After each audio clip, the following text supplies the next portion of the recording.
Every business is unique. But the ups and downs we experience as we launch and run our businesses are pretty similar. We're Harmon Brothers, the team behind Pooping Unicorns and other weird but successful video ads you've probably seen. We help businesses grow through unforgettable video marketing, and we're no stranger to tricky situations. In fact, we embrace them. The goal of this podcast is to show how your crappy circumstances could be the golden opportunity that leads to your next success. You're listening to Poop to Gold. Welcome back to From Poop to Gold. I'm Benton Crane, your co-host and the CEO of Harmon Brothers. Today I am joined by Ryan Cote. Welcome to the show, Ryan. Hey, happy to be here. Thanks for having me. Well, we're excited to have you on the show, Ryan. Tell us, what is your business? So I work, it's called Ballantine. We're a family-owned digital marketing and direct mail marketing company. The company was actually started in the mid-'60s by my great uncle. Fast forward to today, myself, my two brothers, and my uncle are partners in the agency. Cousin works there. We've got about 18 people overall. But yeah, we do direct mail and digital marketing. We go back to the 60s. So did it start as direct mail in the 60s? It started out actually as print and ship work. So you're in office, you need sell sheets created and printed. We would print it and ship it to your office. The direct mail part of it, the what's called letter shop or mail house, that came in the 80s, I think. I might be messing that up, but it was print and ship, direct mail, creative, and then digital is the latest. The digital is really like a startup within the bigger established business. It's only like 5 years old. Right. So you guys have been reinventing yourselves in the last 5 years on the digital side. Yeah, we still do a ton of direct mail, so that is still a major part of our business. But yes, we have a whole team now in-house for digital to try to, Ballantine, I guess 2.0 or whatever you want to call it. One of my friends and one of our clients, Russell Brunson of ClickFunnels, he's kind of one of the OGs of direct response marketing online, and he learned everything that he knows kind of back in the in the direct mail world. I was talking to him the other day, and he told me that direct mail is having a kind of a renaissance, where people are finally embracing digital to the point where they're kind of leaving direct mail, and it's creating some amazing opportunities and really affordable reach in direct mail. Have you seen something similar to that? 2019 was a fantastic year. But yeah, you're right. There's less competition in mailbox. Even a lot of our digital clients. So on the direct mail side, it's very large companies. On the digital side, it's small businesses, contractors, manufacturers. That's the way we've set things up. And even on the small business side, we're getting more and more requests to do postcards. They're doing everything digitally, and they want that additional touch point, get in the mail. There's less mail to compete with. And so we're even seeing it on the small business side, hey, can you quote us on a postcard or what have you? So yeah, I would agree with what Russell is saying. Yeah, to that point of, the postcards and stuff, he explained that way back in the day, direct mail used to be kind of a top of funnel strategy. But now he uses digital as his top of funnel, and then he uses direct mail further down in the funnel, where it's like aimed at the high value leads. And he's found it to be really effective in that regard. Yeah, you're getting your marketing message physically in their hands. There's less competition versus like the inbox, like we mentioned. You can even get creative. Like we've done they're called like video mailers. So they're still technically direct mail because you're mailing them out, but they're like I can't remember the exact size. It's not big. It's like 6 by 9 inches, the piece, the folder, and you open it up and there's a video that starts playing right away. It's like a 2-inch by 3-inch screen, and the video starts playing right away. And so that's technically direct mail, like lumpy mail, whatever you want to call it. But we've had some clients use that pretty successfully. We work with a major insurance company, and they were sponsoring a major golf tournament. And so they got this, they wanted to make everyone aware that they were sponsoring it. So they used this to reach out to some of their customers just to announce it in a big way. I think they did like 200. It wasn't like a big campaign, but it's an expensive product. Yeah. So when you're aimed at your really high value leads, then it can make sense to put some money behind something like that. How customizable can those get? Is that the type of thing that you can customize the video message to the very lead that's receiving it, or is it more the whole group of 200 leads will receive the same video? The latter. Yeah, they would get the same. They got the same video. That is a good idea, though. We should look into that. Very cool. So let's talk a little bit about the family nature of your business. So this is Harmon Brothers. There are actually 6 Harmon Brothers, and 4 of them are partners here at the agency. In addition to that, There's another big family, the Vance family, who we have several Vance siblings who either work here currently or have worked here at various times. And so we've seen a lot of the family dynamics of, what family business is like. Talk to us about what are the pros and cons that you've seen. Yeah, so I've been in the business for 17 years now. I had jobs outside of college before the business. But yeah, we've had, like, my dad retired a couple of years ago. Like I said, my uncle, my two brothers, my cousin. We've had some Cotes in between that don't work with us anymore. Pros and cons, fortunately it's worked out. I know there's a lot of disaster stories with family businesses. It's worked out fairly well for us because I think for several reasons. Communication, none of us have egos. We're all pretty respectful to each other. Not that we don't disagree, but there's never been any like screaming matches. And we all have our set roles and set strengths and weaknesses. And we play to that. Like my brother Scott, finance and operations. I'm more sales, as is my uncle, but we focus on different sales, different verticals to sell. And then my brother Matt is also sales, but also heavy into production. So we all have our different skills and strengths, and we kind of just stay in our lane. I guess the con, if I had to say anything, we don't really see each other outside of work. And I think it's because we're always with each other. Mm-hmm. So we have a relationship and we're all pretty close, but it's all within work. Outside, we all have our own friends, our own lives. I think that's by design. So we're not always around each other. But I think you can look at that as a con too, because I don't see them a lot, except for like the kids' birthday parties and family like holidays. Yeah. So I think from my experience, I would say that there is this definite pro to the fact that as family, you grow up together and you know each other and you trust each other at such deep levels that it makes it a little bit easier to kind of have those radically candid conversations that need to happen in business, where you can just be, candid and brutally honest with each other, knowing that you still have each other's backs and that, it's not a personal attack. It's just, hey, we've got to communicate these hard conversations. And from my experience, having family around makes those conversations easier as opposed to, somebody who you haven't had the years to build that level of trust with. But one of the funny dynamics that I've noticed is that so I'm a cousin to the brothers, and so I grew up close to them as well. And so from the time we were little kids, like if we had a disagreement, we'd just beat each other up, and then we'd be back to playing in the trees or whatever. And so that dynamic sometimes shows up in the workplace where we'll disagree on something and we'll get passionate and we'll get heated for a second.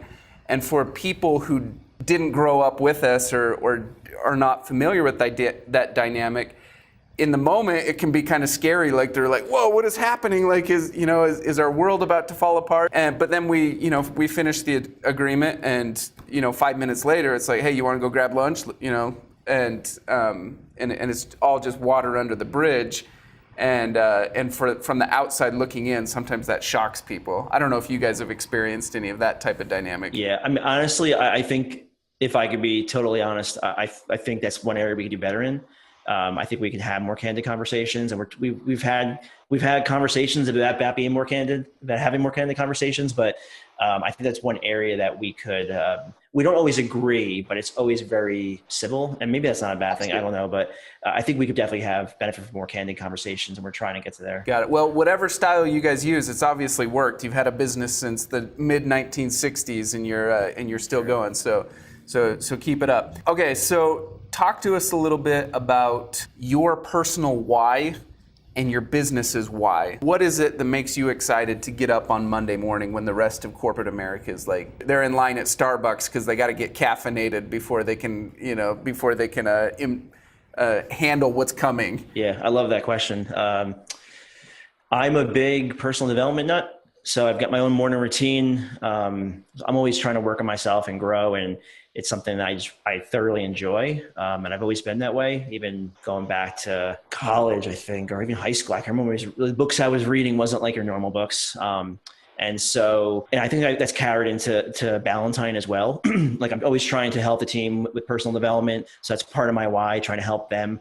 Obviously, helping clients, the types of clients we work with on the digital side, there's no marketing person. We're either dealing with one marketing person or we are the marketing team. We're talking with the owner. And so we become like a big part of their business. And so when they win, when they have success and they're all excited, leave us a good review. It just feels good to help them. I think I also like the job too, because every day is a little bit different. No 2 days are really the same. Interviews, sales calls, speaking to clients, emails, creating things. And so I like that aspect of it. Like we're all very entrepreneurial, so we like to create. And so I like the fact that our days are a little bit different. We get to create content like this and content for clients and content for ourselves. So I feel like I'm not directly answering your question, but I'm kind of like around it.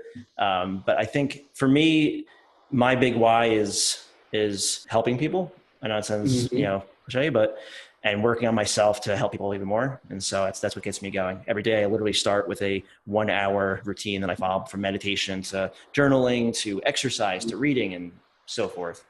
Love it.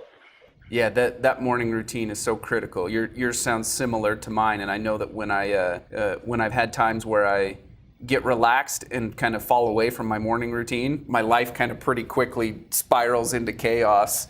And it's only through that morning routine that I kind of keep myself in balance and stay focused on the various areas of my life that are important to me. 100% agree. 100% agree with that. I have same experience. I'm sure you've had a journey to get to where you're at today. What was your poop moment? What was that really dark moment that things got bleak there for a while? Yeah, definitely. Actually, it's funny because the morning routine question, they're kind of connected. It's kind of why I started the morning routine.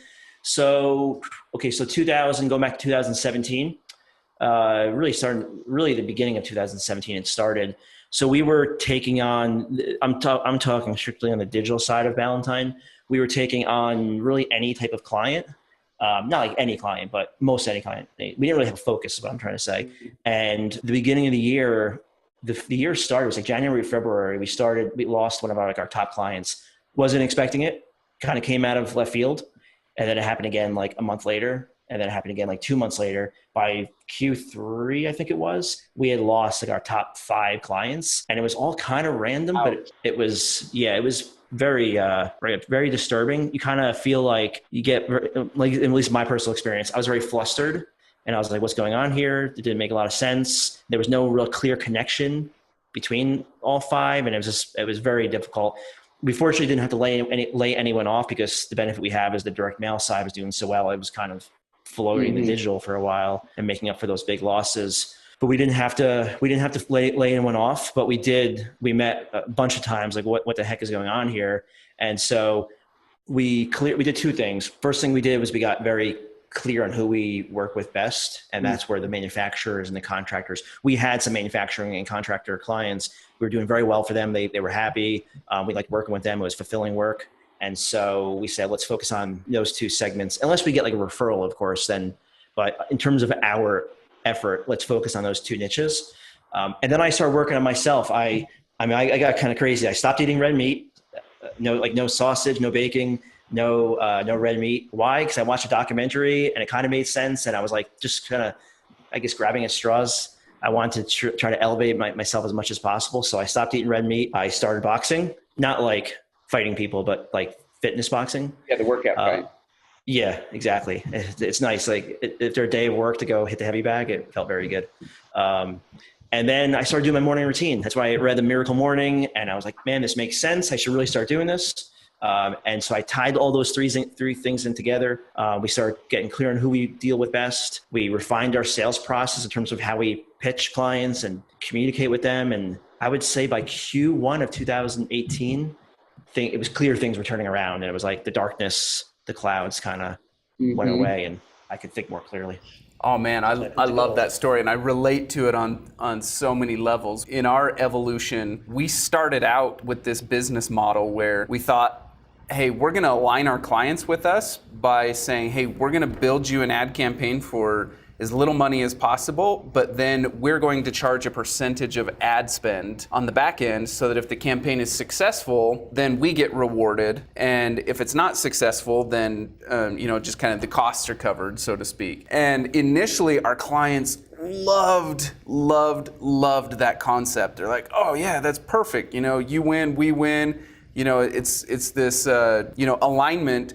But what happened in practice was the more successful a campaign was, the more that ad spend fee on the back end just pissed off our clients.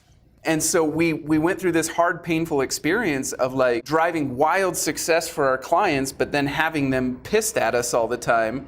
And in some cases, we even had a few relationships kind of ruined because that wedge was just driven between us. And so we had to kind of reinvent our business model, and that was a really, really hard, painful process to go through. And similar to you, that's kind of when it forced me to be really introspective and get better about my morning routine and get more balance in my life around fitness and family and faith and all these other things that matter to me. So, man, I love your story. Thanks for sharing that. Yeah, thanks for sharing your story too. It's the agency world, I suppose, right?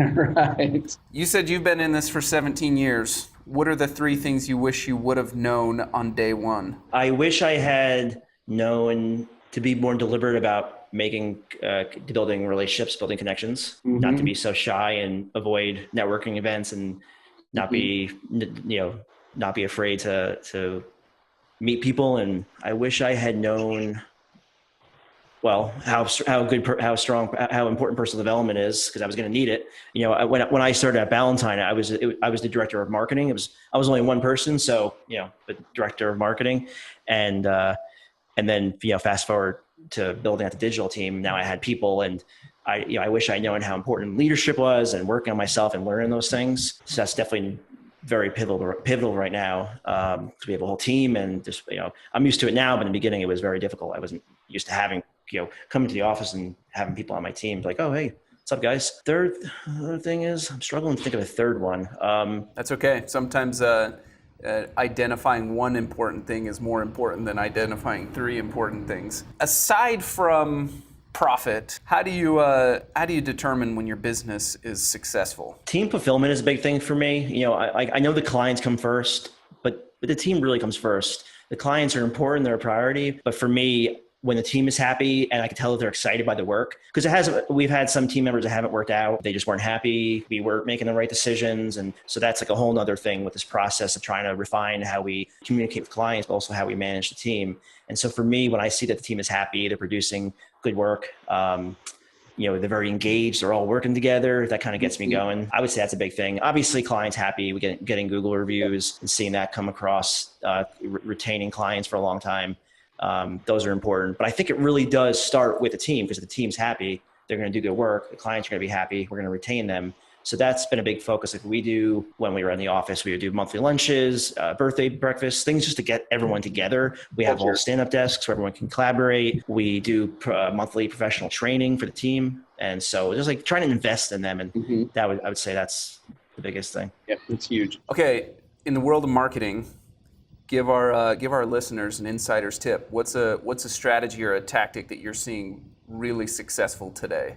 So we're very big into content, like blogging. I know that sounds like 2010, but we're seeing blogging come back. A lot of our content's ranking in Google. It's with Google Discover, it's becoming more important. Google's ranking a lot more content because it answers questions, and so it's a good piece of content for Google to rank. And so we're seeing a resurgence in our blogging strategy. So one thing that we like to do is we'll post a lot of content, and then we'll see what content's ranking very well, and then we'll double down on that content, add video to it, add images to it, add more content to it. And typically, when you give Google more of what it already likes, it does well. So I guess my biggest tip for your listeners is don't feel like you always have to create new content. Go back to old content, see what's doing well, and then make it even better. And usually your organic goes up from that. How can our listeners stay in touch with you? Yeah, definitely connect with me on LinkedIn, Ryan Cote, Cote. You can go to ballantine.com if you want to learn more about us.